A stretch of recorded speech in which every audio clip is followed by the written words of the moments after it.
Alors, bonsoir, bienvenue sur ce débrief Philo Foot du match retour qui a opposé les joueuses de l'équipe nationale du Maroc à celles de la Zambie. Les Lions de l'Atlas avaient gagné 2-1 sur les terres zambiennes, mais au match retour, au complexe Moulay Hassan, c'est l'équipe de la Zambie qui, après prolongation, a battu les Lions de l'Atlas par 2-0 et donc qui se qualifie pour les JO 2024. On a été très tristes, nous, supporters de l'équipe nationale du Maroc, du résultat, et le débrief philo-foot que je vais faire maintenant, en fait, se veut être avant tout un message de soutien de la part d'un supporter aux joueuses de l'équipe nationale du Maroc et à tout leur staff. Alors oui, hier, j'étais au stade. Pardon. Hier, j'étais au stade et dans des conditions très très particulières, puisque alors je ne suis pas journaliste professionnel, je suis professeur de philosophie à Rabat, mais écrivant également des chroniques pour le média en ligne Peuple Olympien, qui est un média qui s'intéresse à l'actualité de l'Olympique de Marseille, donc écrivant des chroniques pour Peuple Olympien. On voit avec l'équipe qu'il y a Inès Kbida, qui est une des joueuses de l'Olympique de Marseille, qui fait partie de la sélection marocaine. Et du coup, peut-être, on s'était dit, ça serait pas mal d'essayer de l'interviewer dans le cadre justement de la sélection dans l'équipe nationale du Maroc. Et comme moi je suis sur place, ça serait l'occasion. Alors, l'interview s'est pas tout à fait passée comme prévu, mais ça a été quand même une riche expérience que j'aimerais vous raconter un petit peu sous le mode du poème Ithaque de Constantin Cavafi. Constantin Cavafi est un poète grec. Ithaque, c'est le nom d'une île. Dans l'Odyssée d'Homère, c'est sur cette île que Ulysse se rend pour rejoindre Pénélope après un long voyage. Et disons le message de soutien que j'aimerais apporter à l'équipe nationale du Maroc, il a un petit peu une connotation très proche du poème Ithaque de Constantin Cavafi, dont je vais vous lire quelques extraits. Ça va un peu nous détendre. Alors j'enlève les lunettes, vous pardonnerez. Quand tu partiras pour Ithaque, souhaite que le chemin soit long, riche en péripéties et en expérience. C'est un autre extrait. Souhaite que le chemin soit long, que nombreux soient les matins d'été où, avec quel délice, tu pénétreras dans les ports vus pour la première fois. Je lis un autre extrait. Garde sans cesse Ithaque présente à ton esprit. Ton but final est d'y parvenir, donc parvenir sur cette île, ton but final est d'y parvenir, mais n'écourte pas ton voyage. Mieux vaut qu'il dure de longues années et que tu abordes enfin dans ton île au jour de ta vieillesse, riche de tout ce que tu as gagné en chemin, sans attendre qu'Ithaque t'enrichisse. Ithaque t'a donné le beau voyage, sans elle, tu ne te serais pas mis en route. Elle n'a rien d'autre de plus à te donner. Alors, ce que je vais vous dire là, que ce soit pour l'interview de Inès Kbida, dont vous allez voir l'issue à la fin de cette vidéo, ou bien, j'allais dire, pour ce long chemin que continue de parcourir l'équipe féminine nationale du Maroc, peut-être que ce qui compte, c'est pas le point d'arrivée, mais le voyage, et le voyage est encore long. Alors, donc, on se dit avec l'équipe de Peuple Olympien que je vais essayer, vu que j'habite Rabat, donc je vais essayer d'interviewer la joueuse de l'Olympique de Marseille, Inès Kbida. Alors, première étape du voyage, du périple, c'est déjà préparer l'interview, comme me l'a rappelé Tom très amicalement. Jean prépare des questions, ne va pas au feeling, non. Alors donc, je contacte bien évidemment Val, la grande spécialiste de l'équipe féminine de l'OM. Je vous conseille de lire les articles sur le média Peuple Olympien de Val. Elle fait des analyses extrêmement pertinentes de tous les matchs de l'équipe féminine de l'OM. Là, récemment, victoire à Orléans, la défaite contre Nantes avec le but au dernier moment des Nantaises. Donc, je contacte Val pour qu'on prépare les questions ensemble. Alors, moi, le genre de questions qui me vient à l'esprit, c'est qu'est-ce que ça vous fait d'être dans l'équipe nationale? Val, beaucoup plus brillante, des questions du type comment voyez-vous l'évolution du football féminin en général et à l'OM en particulier? Autre question, comment voyez-vous le changement d'entraîneur à l'OM? À un moment, j'ai dit à Val, mais j'oserais jamais lui poser une question comme ça en interview. Je suis quand même sacrément... enfin oui, j'oserais jamais.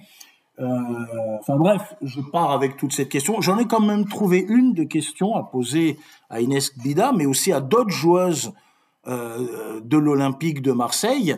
Comment appréhendez-vous la fin de la saison? Est-ce que la montée en D1 vous semble envisageable? Moi, personnellement, j'y crois. J'espère de tout cœur que l'Olympique de Marseille, les joueuses de l'Olympique de Marseille vont gagner tous les matchs qui restent, notamment contre Strasbourg, monter en première division, et que l'année prochaine, en Ligue 1 féminine, on puisse voir les derbies OM-PSG, que là, l'OM, j'espère, va gagner. Bon, on n'y est pas encore. Alors, première étape, on prépare les questions. Deuxième étape, il faut un moment que je puisse contacter la joueuse de l'OM qui évolue dans l'équipe nationale pour faire l'interview. Je ne veux pas aller au stade et crier de loin c'est moi, je voudrais faire une interview avec vous. On va me prendre pour un cinglé et c'est pas bon pour l'image du peuple olympien. Donc là, il y a un copain journaliste et enseignant du Maroc que je remercie chaleureusement qui me dit « Non, là, ce qu'il faut que tu fasses, c'est que tu contactes... ce qu'il faut que tu fasses, c'est que tu contactes la Fédération royale marocaine de football. » Il me donne le numéro téléphone des relations publiques, relations presse. Et là, je tombe vraiment sur des gens très professionnels, très accueillants. Et notamment, je voudrais adresser un grand merci à Hicham Tslebir pour son accueil. Je lui dis que je suis pas journaliste professionnel, mais je fais des chroniques aux médias en ligne Peuple Olympien et qu'on voudrait donc interviewer Inès Kbida. Il me dit voilà, vous venez au point média, voilà, et vous irez en zone mixte. Et si vous voyez Inès Kbida en zone mixte et qu'elle veut donner l'interview, vous pourrez la faire. Et donc là, je me retrouve vraiment par le fruit du hasard. Alors dans un monde social et avec des codes sociaux qui me sont complètement inconnus, donc je me retrouve avec les journalistes qui viennent couvrir l'événement. Passage, j'ai rencontré des gens très sympathiques. Et donc, je me retrouve, je vais au point média, on vient et on va me remettre la feuille de match, là, que je puisse suivre. Ça, c'est pratique, je le garde à côté de moi. Je suis assez près du terrain, on est vraiment au point presse du complexe Moulay Hassan, au-dessus, il y a une tribune centrale. Et avant le match, autant ce que je veux dire par la suite va montrer que je suis un piètre journaliste. D'ailleurs, je suis pas un journaliste professionnel. J'écris dans un média des chroniques d'ailleurs à connotation philosophique. Le football n'est pas incompatible avec la philosophie. Et autant je suis pas un journaliste professionnel, mais là, je vais quand même vous faire passer une information. Je suis donc assis très près du stade et je vois les joueuses de l'équipe nationale du Maroc qui rentrent sur le terrain, qui marchent. On sent qu'elles sont dans leur match, concentrées. Et il y a le philosophe Emmanuel Lévinas qui dit « Si dans la vie vous voulez saisir l'humanité de l'autre, eh bien il faut regarder son visage. C'est sur le visage de l'autre que se trouve justement toute son humanité. L'autre qui n'est pas moi, dit Emmanuel Lévinas, jamais je ne pourrais être dans la peau des joueuses, du staff, du coach, mais en regardant ces expressions de visage, là, j'ai vraiment senti l'humanité de cette équipe, leur solidarité, des expressions amicales, une concentration, Et là, pour moi, c'était un des plus grands moments du match de voir cette équipe-là qui marche sur la pelouse avant le début de la rencontre, avant tout l'enjeu, toute la pression, tout ça. J'ai vu ces joueuses marcher avec beaucoup d'amitié entre elles, de solidarité. Et ça, j'ai trouvé que c'était, voilà, alors autant au foot, l'enjeu, c'est le score, l'action, qu'est-ce qui s'est passé après, voilà, la défaite, enfin après la défaite, qu'est-ce qui s'est passé, qu'est-ce qui n'allait pas. Mais on regarde pas, vous voyez, le match au moment où tout restait possible. Et c'est peut-être ça que je vais garder en tête pour les joueuses d'Educafoot. Peut-être que, je parle pour moi, hein, les joueuses d'Educafoot, peut-être que la victoire, la défaite, c'est pour les gens qui se contentent de peu. Et carrément, le football, c'est aussi de l'émotion, de la solidarité. Comme dit le coach Julien de Educafoot, faites-vous plaisir aussi sur le terrain, faites du beau jeu. L'issue, on la connaît pas. L'issue, on la connaît quand le coup de sifflet final s'arrête. Et donc ce moment, je l'ai trouvé très beau, très très intense. Ce moment avant match, avant l'échauffement, ce moment où les joueuses de l'équipe nationale du Maroc marchaient sur leur terrain et on ne voyait que leur visage. Ça, j'ai trouvé ce moment très très intéressant. Alors après, voilà. Alors après, première imprévue, donc je suis au point presse. Le match va bientôt commencer, les joueuses s'échauffent et avant le match, je vois monter les joueuses de l'équipe nationale du Maroc qui je les vois monter en tribune, qui font partie de la sélection marocaine, mais qui ne sont pas sur la feuille de match. Il y en avait, je crois, 5-6, je n'ai pas compté. Et parmi elles, je vois Inès Kbida. Donc là, je me dis, c'est l'occasion d'aller faire connaissance et surtout lui parler de ce pourquoi je suis là, c'est-à-dire l'interview pour la fameuse interview pour le média Peuple Olympien. Donc voilà, je quitte mon siège, je vais au niveau de la tribune où sont les joueuses de l'équipe nationale du Maroc. Je demande à quelqu'un, voilà, si c'est possible, sans la déranger, de parler à Inès Kbida avec voilà ma carte média. Donc elle vient. C'est quelqu'un d'ailleurs de très que je trouvais très sympathique. Et je la remercie beaucoup pour son accueil. Donc elle vient, je lui dis que je suis pour le média, je collabore au média Peuple Olympien. Je voudrais faire une interview avec elle. Elle me dit, ouais, bonjour, elle est ravie de l'idée. Puis bon, après moi, je me suis dit, je vais me présenter.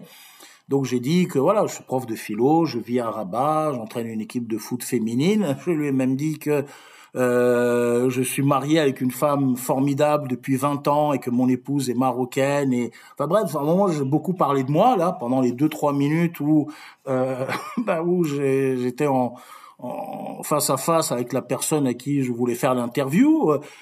Je la remercie beaucoup pour le selfie qu'on a fait. J'ai pu alors du coup Peuple Olympien, j'ai une super photo avec Inès Kbida, mais j'ai pas fait l'interview du coup. Hein.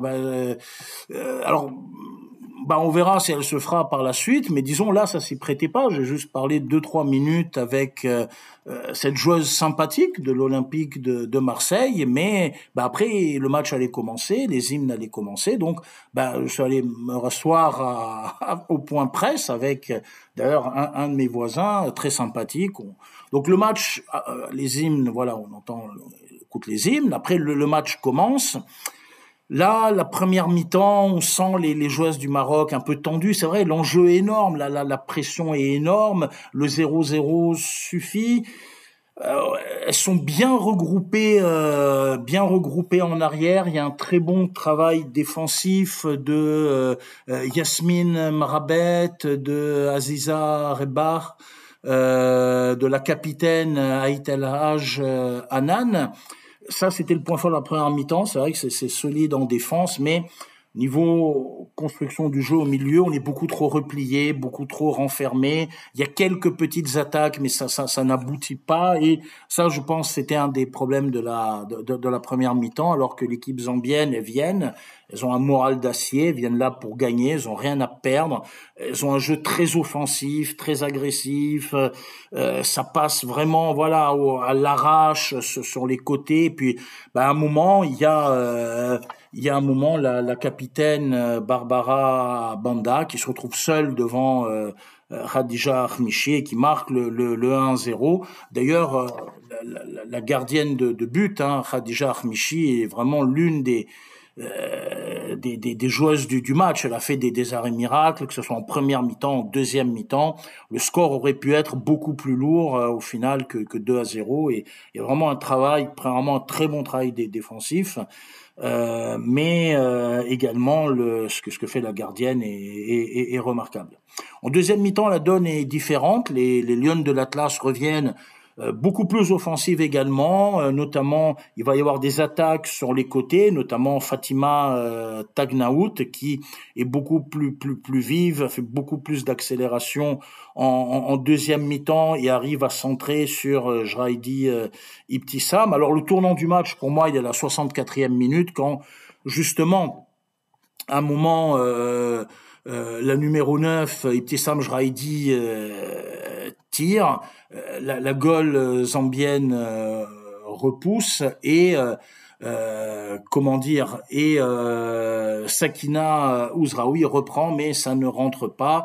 Il y aura d'autres occasions. Alors j'ai noté également la tête de Nouheila Benzina qui malheureusement aussi ne rentre pas. 1-0 fin du match, il y a les prolongations. Là aussi, l'équipe du Maroc essaye de marquer, mais malheureusement, au niveau des arrêts, au niveau de la fin de la première mi-temps de la prolongation, il y a un penalty contre nous que va transformer également Barbara Banda et on est à 2-0 et là on est éliminé durant la deuxième mi-temps de la prolongation. Les Lions de l'Atlas vont essayer de pousser, il va y avoir un tir au-dessus. Bon, j'allais dire, c'est malheureusement le football. Football, c'est cruel, c'est cruel. Des fois on gagne, des fois on perd. Alors je suis triste après la rencontre. Hein. D'ailleurs, j'ai même pas en tête le match. Real Madrid, Manchester City. Hein. J'ai même pas pensé à regarder le score en rentrant. J'ai découvert le lendemain matin le score de 3-3. Là, j'avais strictement rien à faire du match Real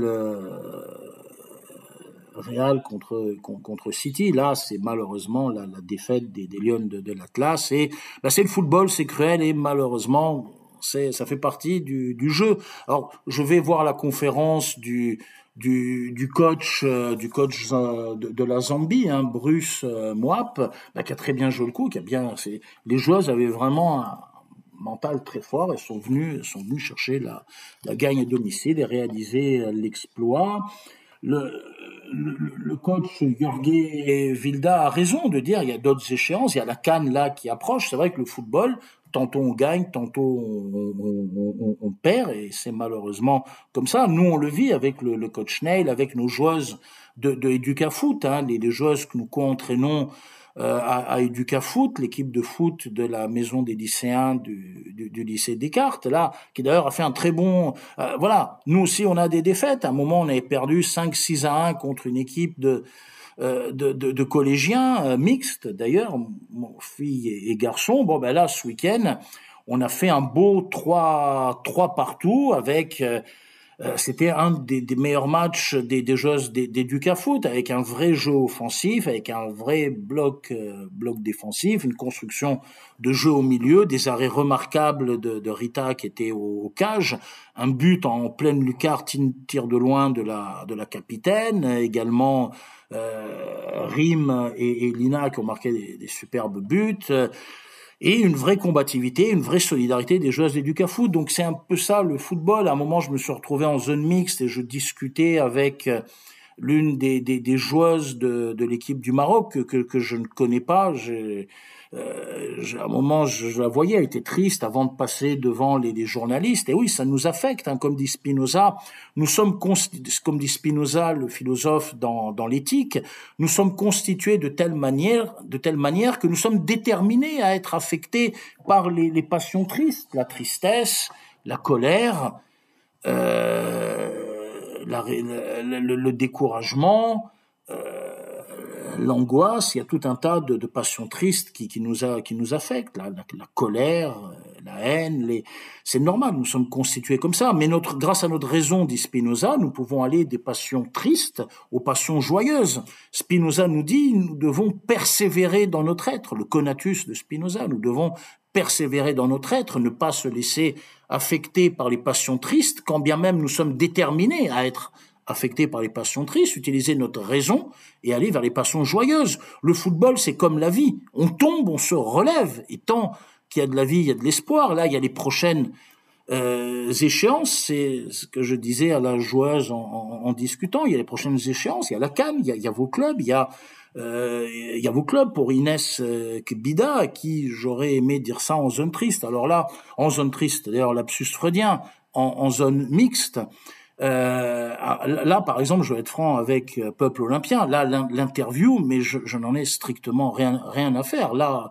au moment où le Maroc a perdu, je vais en zone mixte. Je me dis, bah tiens, si je vois Inès Bida que j'ai rencontré, qui était très sympa avant le match, juste 30 secondes, un message de soutien en lui disant je suis très triste que l'équipe nationale a perdu et je vous souhaite le meilleur pour l'avenir et notamment la remontée de l'Olympique de Marseille en première division. Donc bon, je l'ai pas lu, mais même si je l'ai pas vu, mais même si je l'avais vu, j'avais pas fait l'interview, je vais pas lui demander alors que l'équipe nationale marocaine vient d'être éliminée, je vais pas lui demander comment est-ce que on vit à l'OM le changement d'entraîneur. Bon, je suis pas non plus idiot, donc je dis à cette joueuse qui évolue en Belgique quelques mots comme je peux de soutien, parce que pour moi là, être dans le côté média, c'est justement l'information, c'est aussi un moment, je me rends compte, j'ai beaucoup parlé de moi en fait, je leur ai dit que partagent leur tristesse et que je leur souhaite le meilleur pour l'avenir, de gagner la CAN de